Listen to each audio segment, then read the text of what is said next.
My mother recorded a voicemail for me every year on my birthday. I never knew because she never once pressed send. I found the phone 3 weeks after the funeral, wrapped in a dish towel at the back of her nightstand drawer, almost thrown into the donation pile with everything else. I don't know why I kept it, except that I'd spend years telling myself there'd always be more time to call her back. The battery still held a charge. It came on in a coffee shop near her house, and there was one folder in the voice memo app I didn't recognize, labeled simply for her. I sat there a long moment before I understood who her was. Inside were 23 recordings, one for almost every year of my life, going back further than I could easily explain to myself. I pressed play on the first one, and there she was, younger than I remembered ever hearing her, laughing about something before she'd even started talking. The sound of a screen door slamming somewhere behind her, my father's voice muffled in another room. Happy birthday, baby girl. You're 5 today, and you told me this morning you want to be a weather woman when you grow up, which I think is wonderful, and I hope you know exactly what a hurricane is by the time you hear this, because I certainly don't. A pause, some rustling, the clink of a coffee mug being set down. I don't know why I'm recording this instead of just telling you. Maybe because some things are easier to say to a machine that won't interrupt, or ask why I'm being sentimental again. I love you. That's really the whole message. Everything else is just me finding excuses to keep talking to you a little longer. I sat in that coffee shop and listened to four more before I had to stop. Not because I was bored, but because my hands had started shaking too badly to hold the phone steady. And the barista had started giving me the particular look people give a crying stranger they don't know how to help. They weren't identical, these little messages. Some years she was breathless with good news, a promotion, a garden that had finally taken after 3 failed summers, my father's laugh caught faintly in the background before he got sick. Other years, her voice was quieter, more careful, like she was choosing each word from a smaller pile than usual. I listened to the year I turned 16, the year I'd slammed my bedroom door so many times my father joked about replacing the hinges entirely. Her voicemail that year didn't mention the fighting at all. She just talked, almost absent mindedly, about a bird that kept building its nest in the same gutter no matter how many times a storm knocked it down, and how she'd started to think that was either very foolish or very brave, and she genuinely hadn't decided which. And maybe it didn't matter because the bird kept building anyway, storm after storm, without any evidence that this time would be different. I understood, listening to it 15 years too late, exactly who the bird was supposed to be. There was one recording I almost skipped entirely. A year marked simply with a question mark instead of my age, tucked between two ordinary ones like she hadn't quite known what to call it either. I knew immediately which year it was, the moment I saw the mark.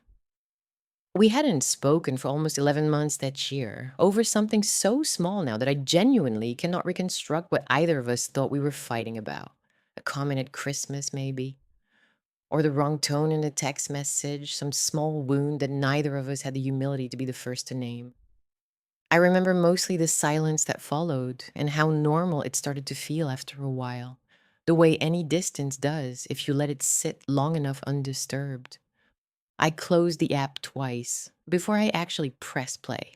I was afraid, I think, of what a mother might say into an empty room during a year her daughter wasn't speaking to her.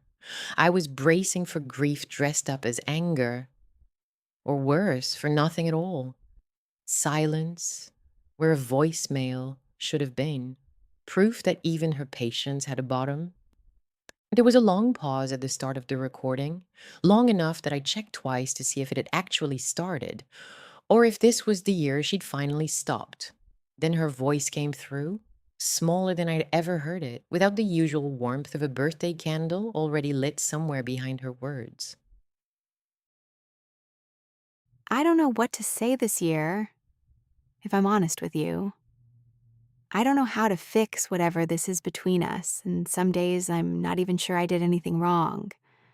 And other days I'm sure I did everything wrong. And neither feeling helps very much when it's 2 in the morning and the house is this quiet. Another pause, longer this time. But I'm not going to stop doing this, even if you never hear a single one of these. Even if this whole box of nonsense gets erased the day I die, and none of it ever reaches you, and you go on thinking whatever you're currently thinking about me. I am still your mother on the days you don't answer the phone. Happy birthday. I love you. I'm still here, whether you can feel it from wherever you are or not. I sat with that one for a long time, long enough that my coffee had gone from cold to room temperature to something I couldn't in good conscience call a beverage anymore. The last recording was dated 4 months before she died. Her voice had thinned by then, the kind of thin that comes from being sick longer than anyone around you wants to admit out loud, longer than she'd ever admitted to me on our actual phone calls, where she'd insisted every single time that she was doing just fine. It was shorter than the others, barely 30 seconds, as though even the ritual itself had grown tired alongside her. She didn't mention being unwell. She didn't mention any of it, not the hospital visits I'd later find referenced in her calendar, not the diagnosis she'd apparently been carrying alone for the better part of a year. She just said my name, told me she hoped wherever I was, I had something warm to drink and someone nearby who made me laugh, and that she loved me. The same 3 words she'd used in every single recording for 23 years, in exactly the same order, like a ritual she'd never once felt the need to improve on, right up to the end. I don't remember leaving the coffee shop. I remember sitting in my car in the parking lot afterward for almost an hour, engine off, not crying exactly, just breathing differently than I had in a long time, like something that had been held too tightly for too many years had finally, quietly, been allowed to loosen.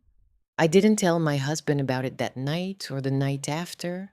I wasn't ready yet to turn it into a story I'd told out loud, something with a beginning and an ending and a lesson, when it still felt like something still happening to me, one recording at a time, in the dark, on the drive back from her house. Here's the part I haven't told anyone yet, not even him. 2 nights ago, long after our daughter had gone to bed, I opened the voice memo app on my own phone. I didn't overthink it or draft what I wanted to say first, the way I usually overthink everything. I just pressed record and said her name. She's 4. She still believes I can do almost anything. Still believes the moon follows our car home on purpose. And I told her happy birthday 6 months early, and that I loved her, and that I hoped whoever she grew up to be, on whatever day she finally needed it, she'd know this recording had existed long before she ever went looking for it. I don't know if she'll ever find it. I don't know if I'll remember to do this every single year, or if some year I'll be too tired, too busy, too caught up in some version of myself that quietly believes there's always more time than there actually is. But I know my mother kept building that nest anyway, storm after storm, for 23 years, without once knowing for certain if anyone would ever hear it land or notice it was there at all. So I will too. If you believe the world still needs stories about kindness, hope, and ordinary people doing extraordinary things, welcome home. Subscribe to Bekalia Studios and let's keep these stories alive together.